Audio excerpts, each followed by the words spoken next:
Alrighty, so I want to welcome you guys tonight, and thank you so much for joining us. Thank you for sitting through some technical difficulties on my end. um, the Mary, is it Rowan or Rowan? I'm so sorry. It's okay. It's Rowen, Rowen. Okay, so I kind of got in touch with Mary through her publisher, who I happen to have contacts with. Um, and I'm so happy to have you here tonight. So I'm just going to hand the floor over to you if that's okay. Of course. If Thank you you. all have questions or comments, if you'll mute while you're not talking, but if you have questions, go ahead and pop in and unmute yourself. All right. Sounds good. Is somebody, there's like a weird, it sounds like a bass, like a low, I think it just went away. I don't know. I'm not sure what it was, but it was. It might be me because I'm on a very busy intersection. So I'm going to mute as much as possible because it's very loud over here. Okay. All right. Well, yeah, anyone wants to talk should just jump on in. All right. So thank you, Ginger. All right. And so hello to everybody. And thank you for having me and for joining. I'm Mary Rowen. I'm very honored to be here. I've been writing women's fiction for almost 20 years now, which is a shock to me. But I've written 3 women's novels. One's called Living by Ear, one's called Leaving the Beach, and the most recent one is called It Doesn't Have to Be That Way, and that was just officially released on Monday, September 14th. So brand new, and I'm excited. The 3 books are all pretty different, but they share certain similarities in setting. They're all set in the Boston area where I live.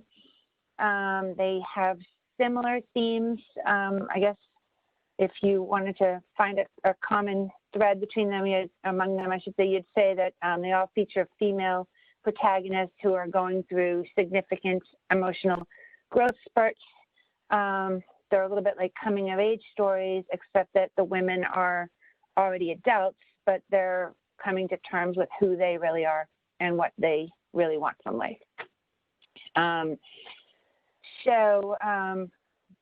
Just really briefly, the protagonist in Living by Ear is a musician in her mid-40s. She's recently filed for divorce, but it's pretty clear from the start that it's going to be a difficult divorce.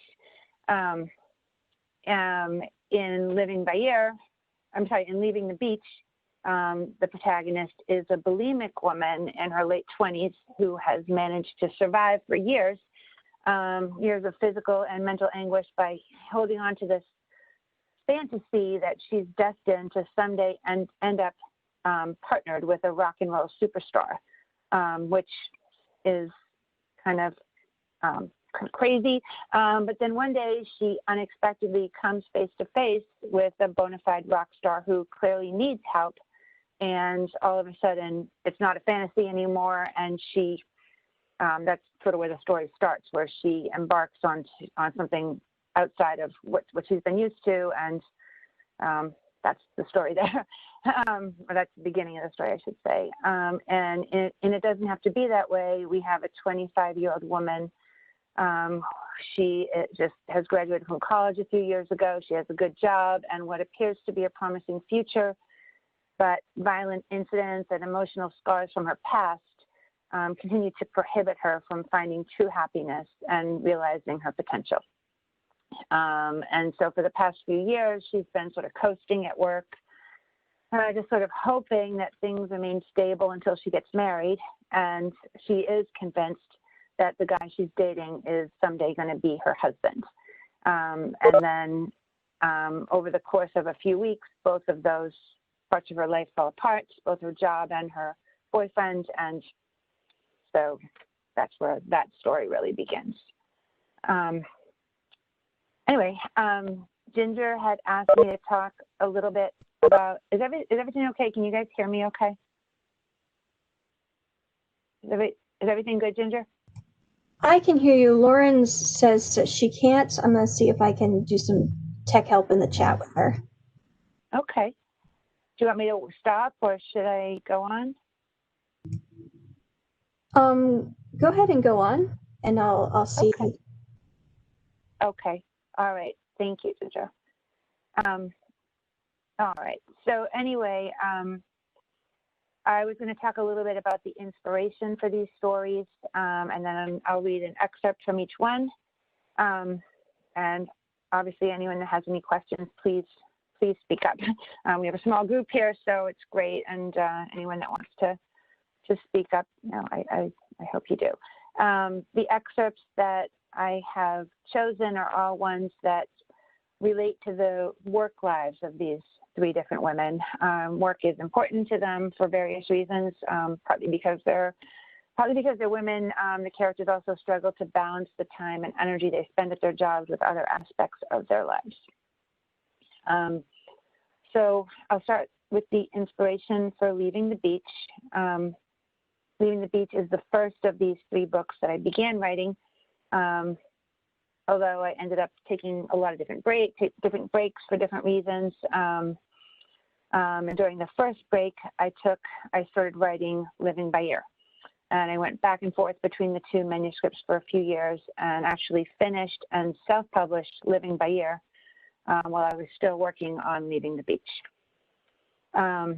Leaving the Beach was a tricky one for me. It is not a memoir, but a lot of the scenes in it are reminiscent of things that I went through when I was younger.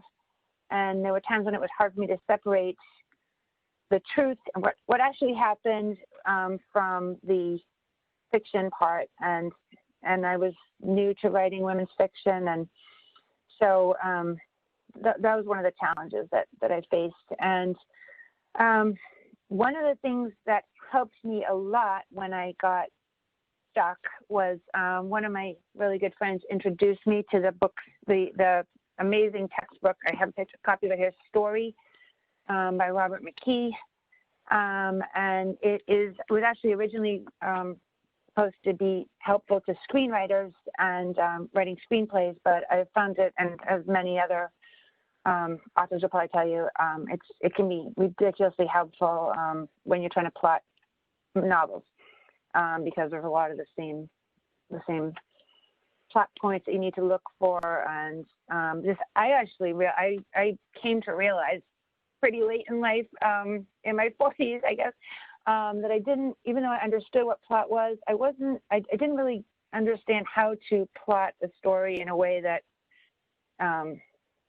made the story enjoyable or coherent in some cases for people. Sometimes it seemed like just a string of events, even though it was heading somewhere. It was very confusing about where it was trying to end up. So Story was really helpful. I recommend it to anybody who is trying to plot a novel.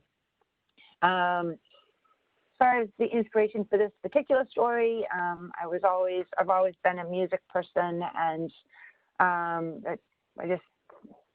that's just something that has really been very dear to me is music. In the 90s, I was interested a lot in grunge music, and when Kurt Cobain died tragically in April of '94.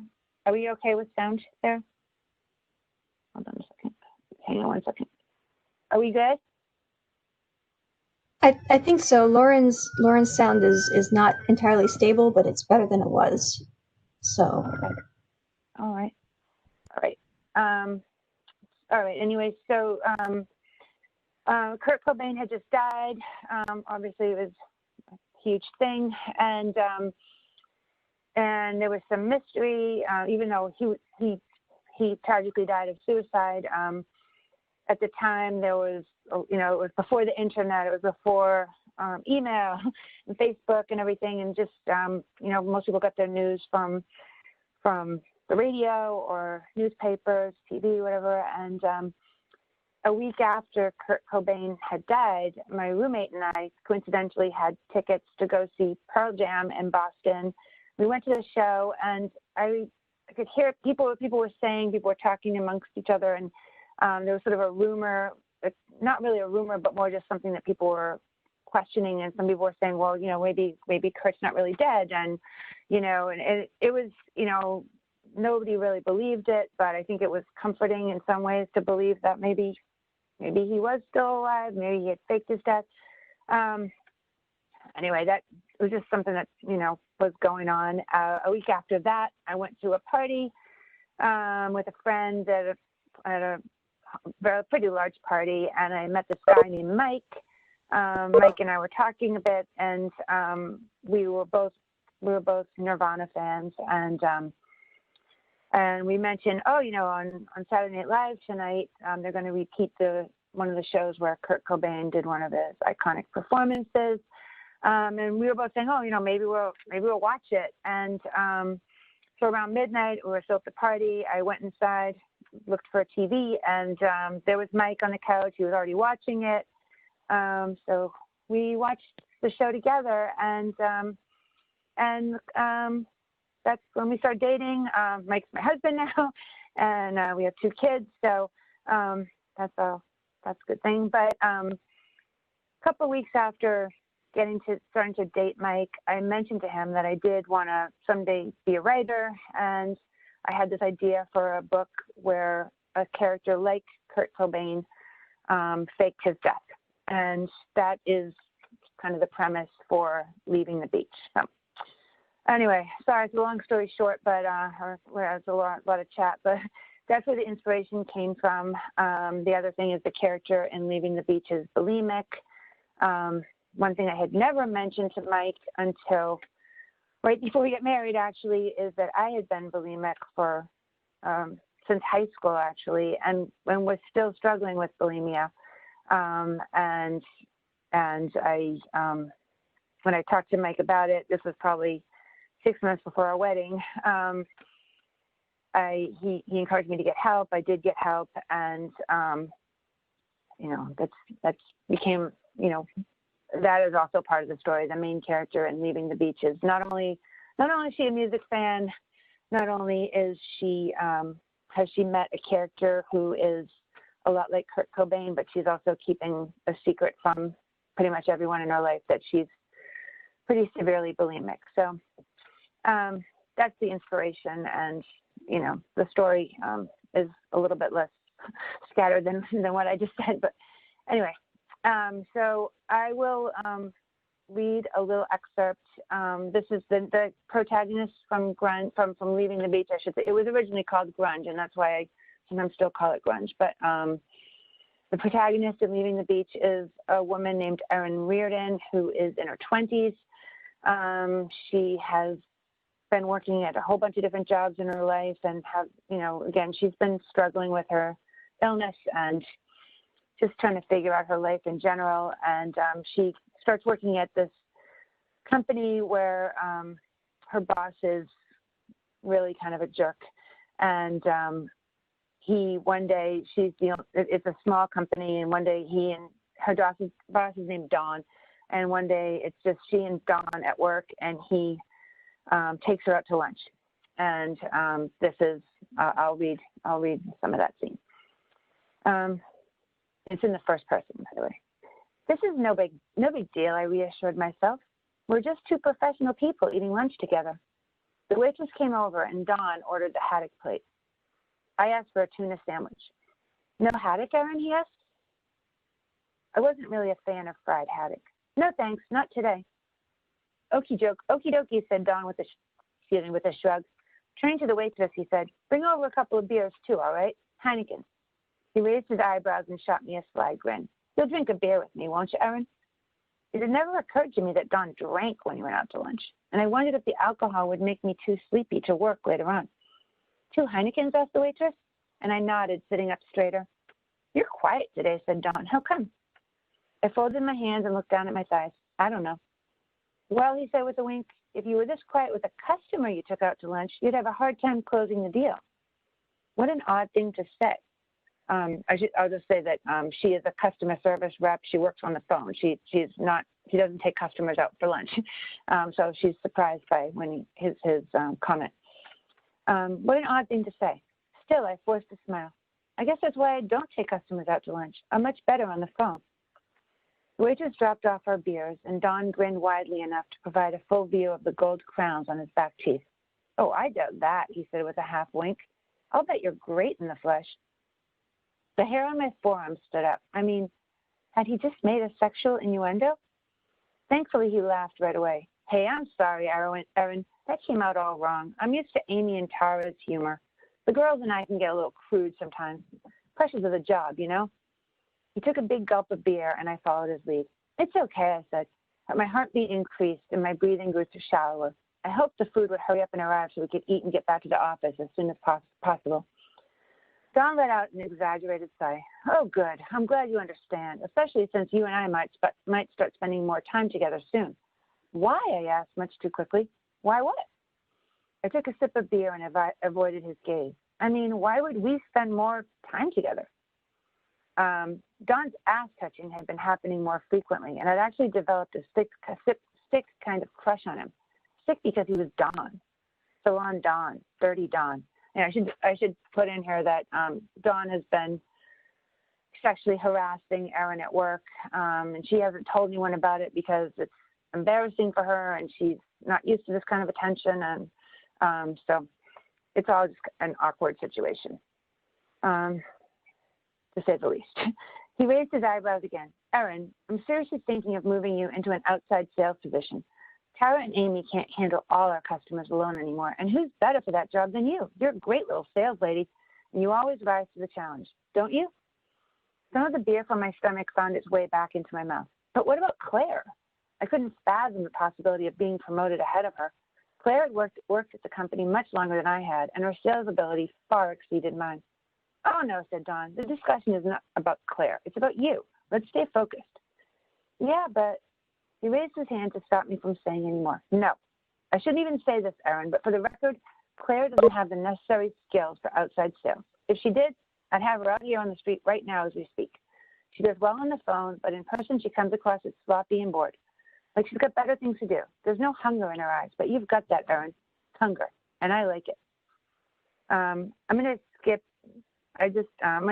to when they get back to the office, because the work thing is, the lunch thing is just very awkward, and it goes on like that where Erin is just feeling really uncomfortable, and she can't really eat her sandwich, and she's drinking beer with this guy, and she just really wants to just get away from him. Back at work, I poured a big glass of water.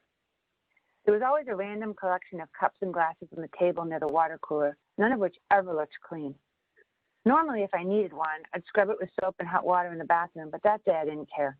I checked the clock, saw that I had 3 more hours of work before going home, and put my head down on my desk. With a little luck, Dawn wouldn't notice if I took a nap. But a few minutes later, I smelled cologne and almost jumped out of my seat.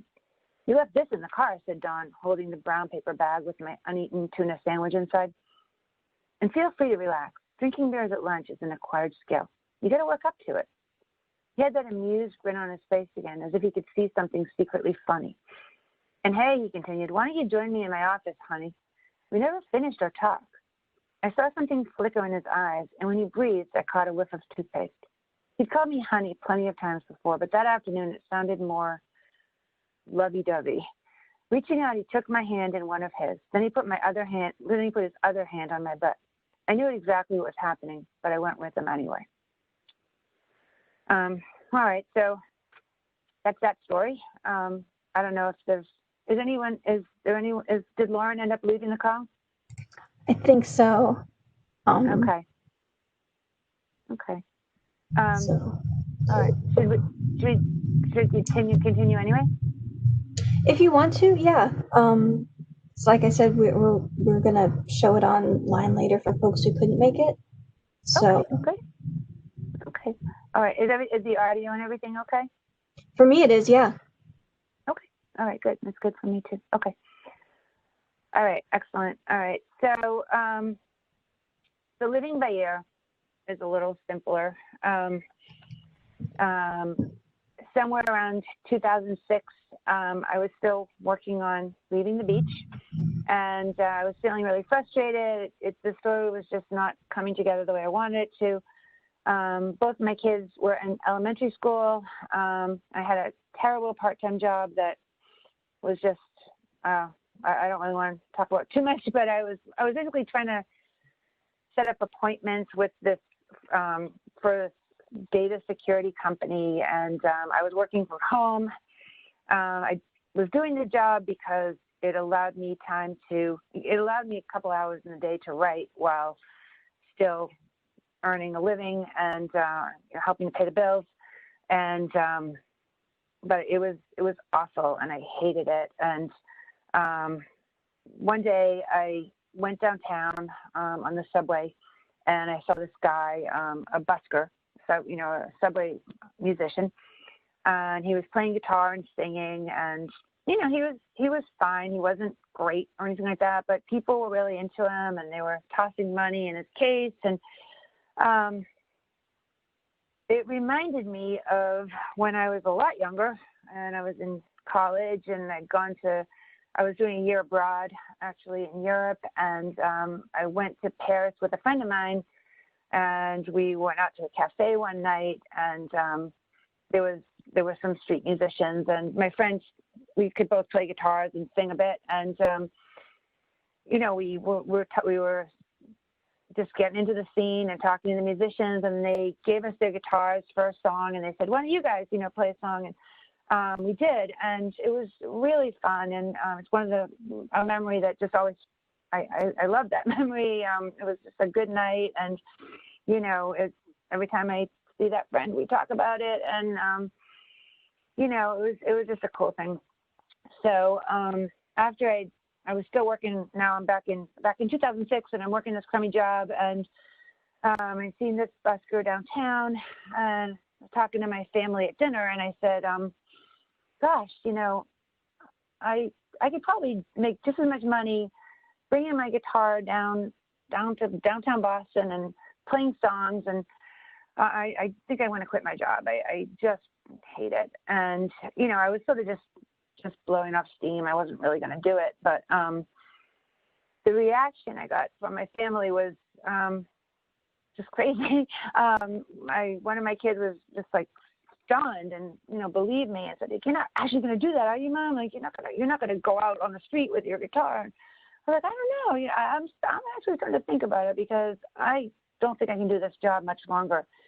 And both my kids were, just so freaked out that I would do something like that. And then my husband said, "Mary, you can't do that." And he said, "You're a suburban mom, and you've got a family, and, you can't just be going down to the subway every day." And, I said, "Yeah, no, I know. I'm not really going to do it. It's just, I'm frustrated." And then I started thinking, though, like, what if I wrote a book about a mom who, is actually a more talented musician, and that's, what she does. And so then I started thinking about writing Living by Ear.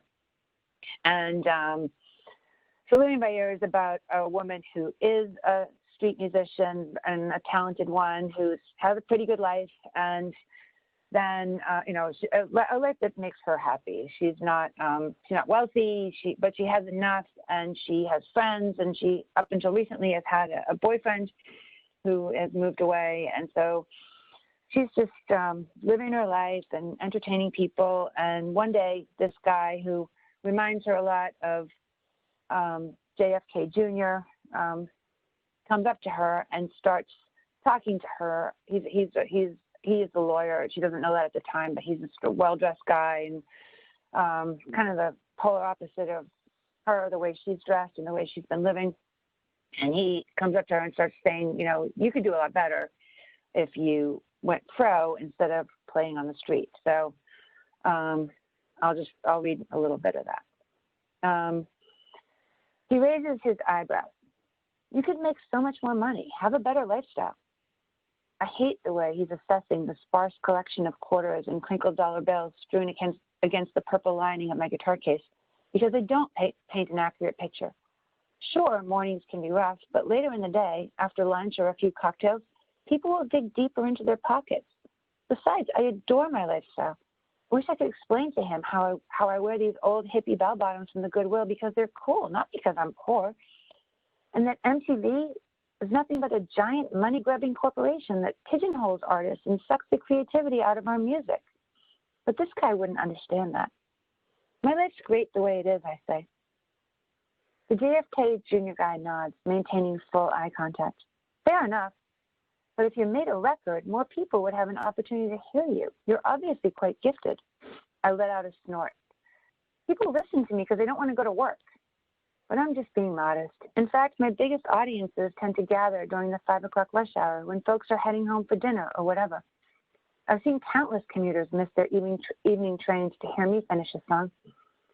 Taking a step closer, he lowers his voice. That's not true. Look at those kids. He swings his blue eyes in the direction of the teenage girls waiting for me to play again. That last song you sang, they were hanging on every word. The guy smells expensive, like fancy lemon soap, and his face is almost touching mine.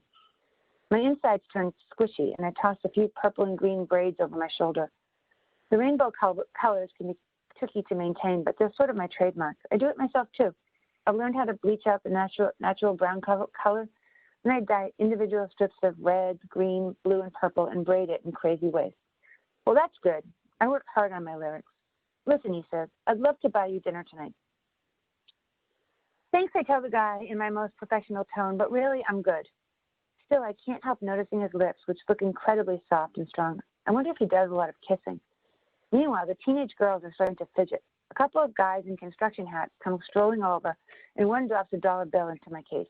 I wave, and they wave back. These guys stop by every morning to request Jim Croce songs, and they always donate $1 or $2. It's time to get back to work. Oh, come on, says JFK Jr. I can get us a last-minute reservation at Biba. I know the hostess. I'd love to talk to you when you're not so busy. Biba? Yeah, right. People like me don't eat at Biba. I'm not even sure they'd let me in with my weird hair and little silver nose ring. Sometimes Andy and I make fun of the yuppies lined up in front of that place on weekend nights. She says they think they can buy interesting personalities by frequenting hip restaurants, and I can't argue with that. Not my scene, I tell him. Besides, I've got nothing to wear. I signal to the construction workers that I'll start playing again in a second. But he's not giving up. Don't worry about clothes. What you're wearing right now is perfect. You look bohemian. Uh-huh. And Biba's not a coffee house. But I feel something inside me start to slip. This guy's so persistent, and he smells so good. He doesn't seem shifty either, and I'm not picking up any weird vibes. Position the fingers of my left hand on the guitar strings, but my right hand hangs limp over the body of the instrument. He closes his eyes for a second, like he's summoning inner strength. Please, he says, touching his chest. Most women would love to look as good as you do in those jeans. I'd be honored if you'd join me for dinner. Oh, Lord. Why? Why aren't any of the models in his Rolodex available? Aren't any of the models in his Rolodex available tonight? Shouldn't he be calling someone who looks like Daryl Hannah, the actress who dates the real JFK Jr.? Plenty of guys have called me beautiful over the years, but I don't see it. All I see in the mirror is a scrappy, scrawny woman with crazy hair. Do you work in the record business, I ask? No, but I appreciate good music, and I do have some connections in the industry. Well, it couldn't hurt to eat one meal with the Stoots, because the truth is, I wouldn't mind a little more financial success, but just a little. All right, I say, tossing the braids over my shoulder again. Dinner it is, in these clothes, but don't blame me if people stare. Let him stare, he says, extending his hand. My name's John Went, by the way. I shake his hand and check him out one last time, noting that he even shares a first name with Mr. Kennedy. I'm Chris. That's all he needs to know about me for now. Nice to meet you, Chris, he says, his grip on my hand as warm and firm as I'd hoped.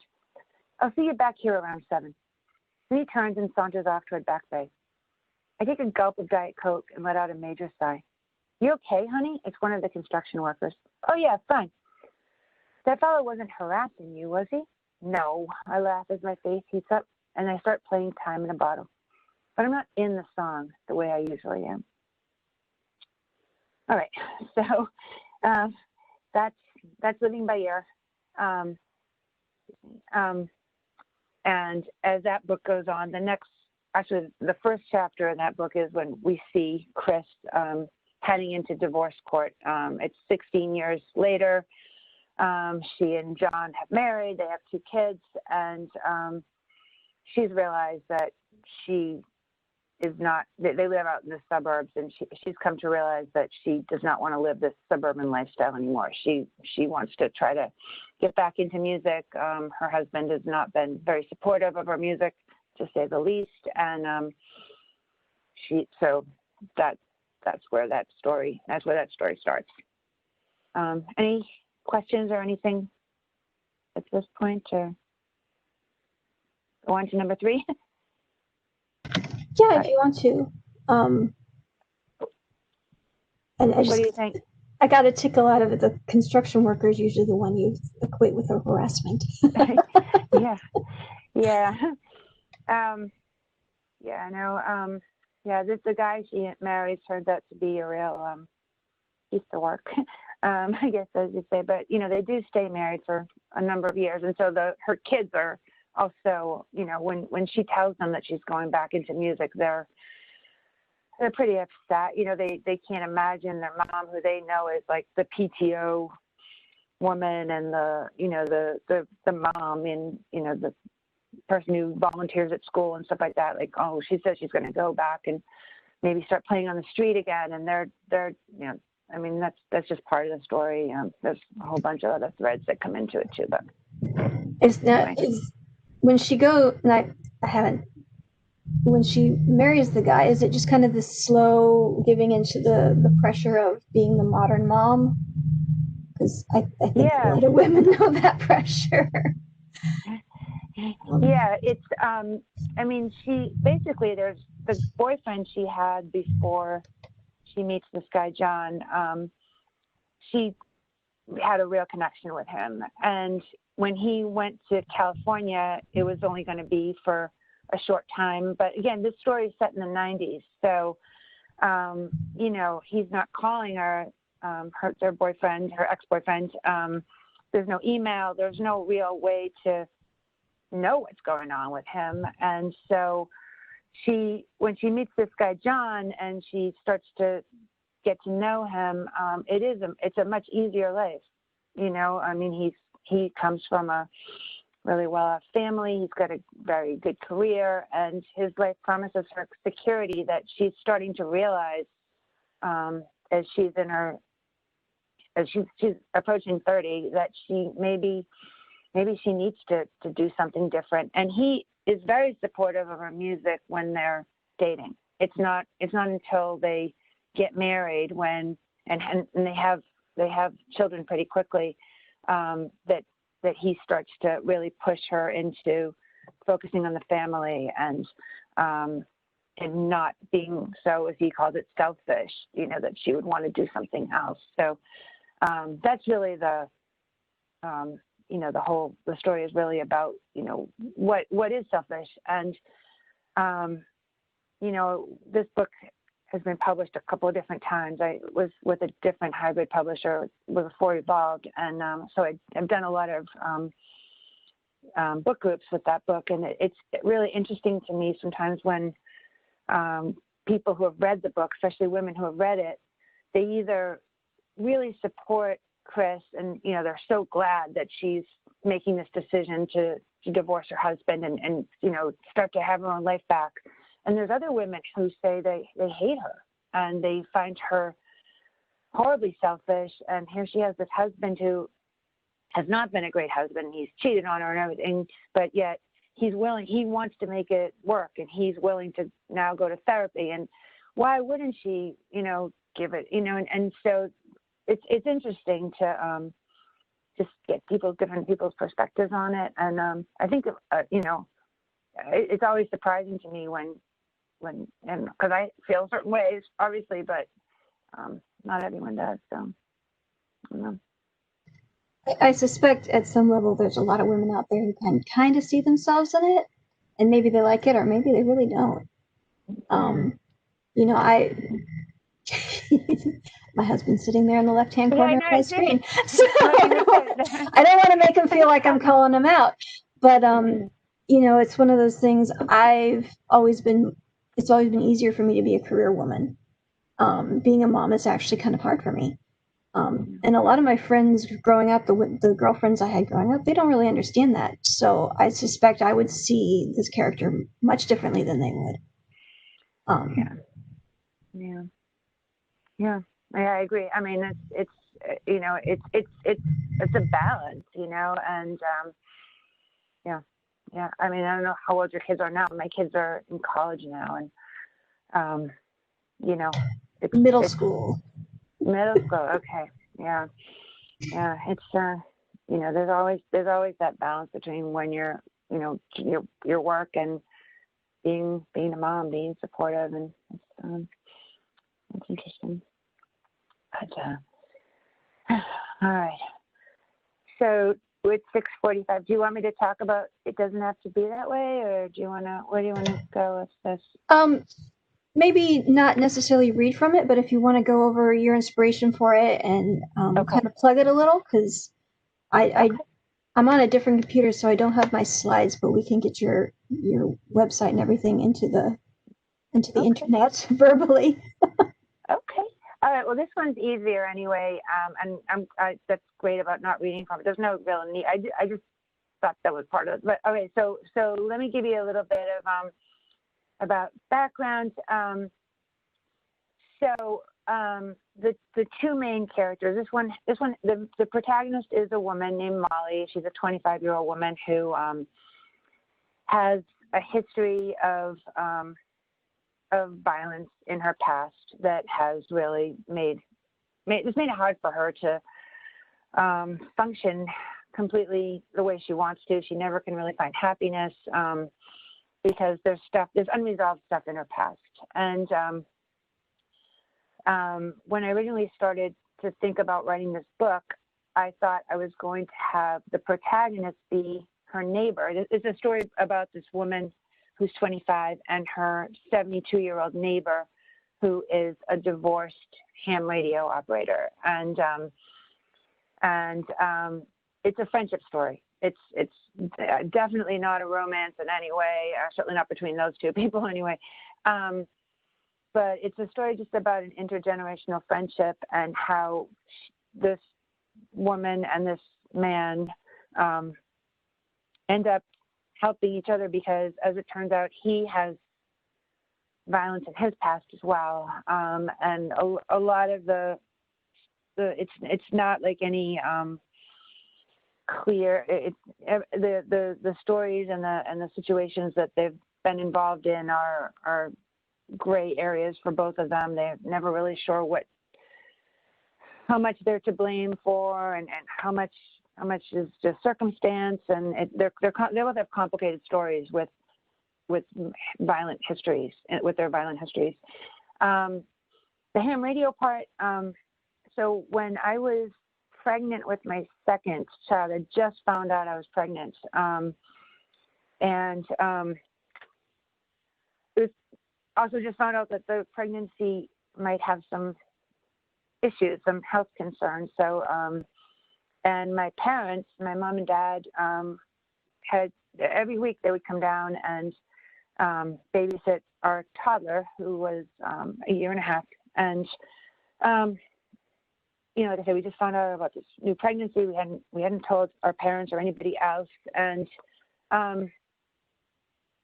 life was feeling a little bit complicated. And then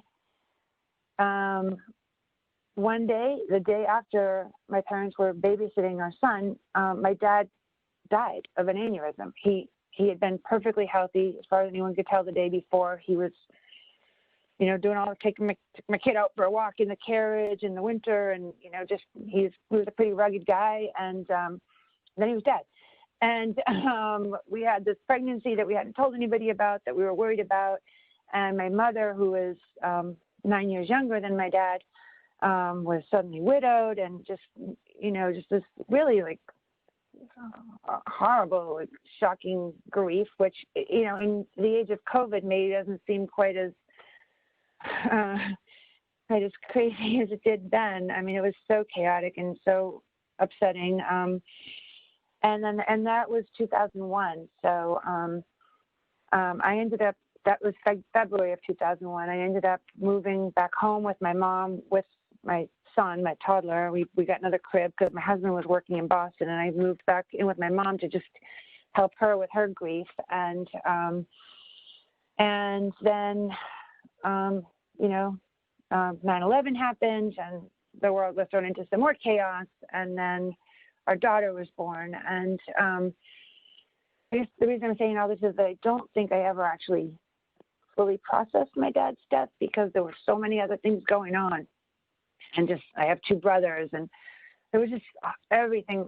So many things were going on at the time, and it felt like we were living one day at a time, kind of a lot like the way a lot of people I think are living right now with COVID, not processing stuff, just putting one foot in front of the other. And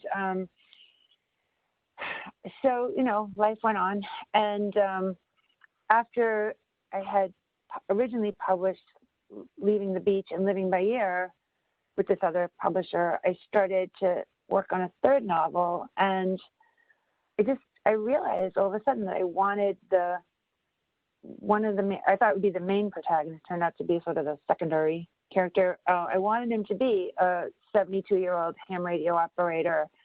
And I think I needed to write it at that point because it helped me process, my dad's death, and made me really think about him and just his mannerisms and stuff I had been sort of pushing aside for a while because I don't know. It was one of those things that I just all of a sudden felt like I needed to write about him, but not have him be my dad.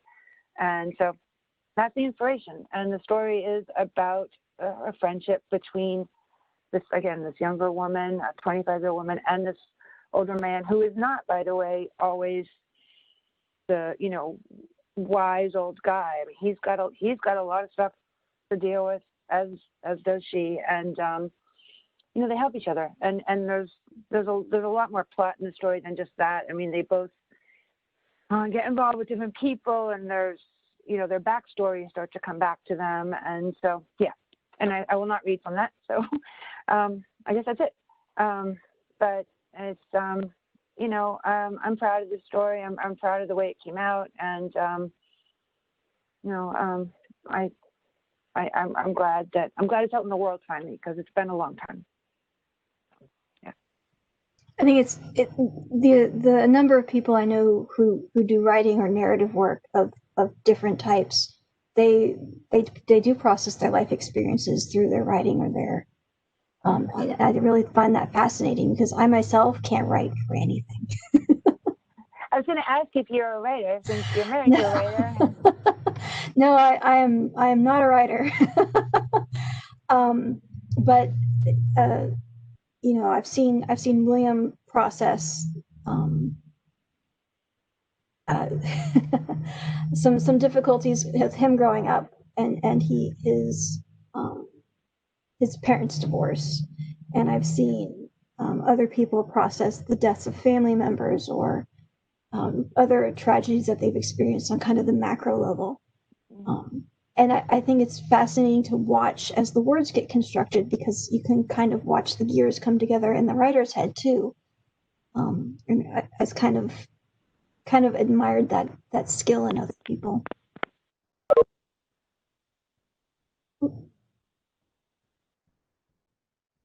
Oh, hang on. I unmuted you. See if we can hear you. I can hear you. Can you hear me? Oh, what? Everything okay here? What? Yeah, I can hear you. What happened? I think you're on a video call-in, and you were on a phone call-in as well. And I think you disconnected your phone. Are you guys okay? Take your headphones out. I don't know what just happened. Take your headphones out. Okay, hold on. Can you hear me this How's time? that? Can you hear me? Oh my God. I don't know what just happened. Any better?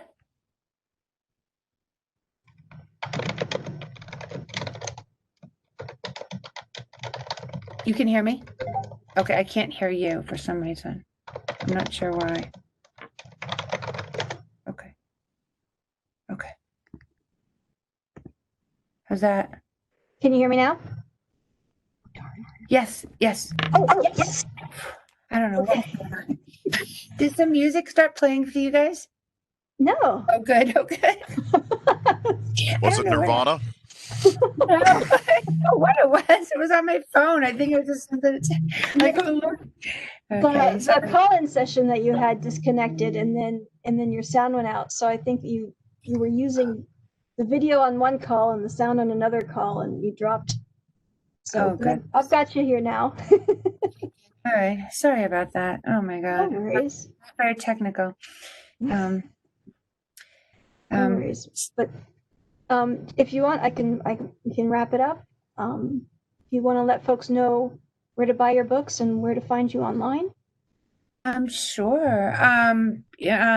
Online, maryrowen.com. It's MaryRowen.com. That's my blog. And my books, they're on Amazon. I can show you their cover. I have This is Leaving the Beach. And this is Living by Ear. Both beautiful covers by Kabir Shah, I just love working with him. He's an amazing artist. And It Doesn't Have to Be That Way is the third one, which is available, but I don't have any copies yet. So, yeah. And we got them. We have copies here in the Prince William Public Library system of everything but the most current one. I have a purchase order in for that one. Great. Thank you so much. Sure. And we found you through Amazon and Ingram for both buyers. Great. So, Yeah. Yeah. I think they're available pretty much anywhere. And then with bookstores, I think a lot of times people have to ask their bookseller to order it if they wanted to get a copy of any of them. So awesome. Thank you so much for joining us today, Mary. Well, thank you so much for having me. I'm sorry about all the technical stuff, and I think that was on me. I really do. It's been a really awesome opportunity, and I appreciate it. And it's nice to meet you. Nice to meet you, Belle. Nice to meet you. Yeah, and all right, take care. Thank you so much. Thank you so much. Have a great night. You too. Thank you so much. Bye bye.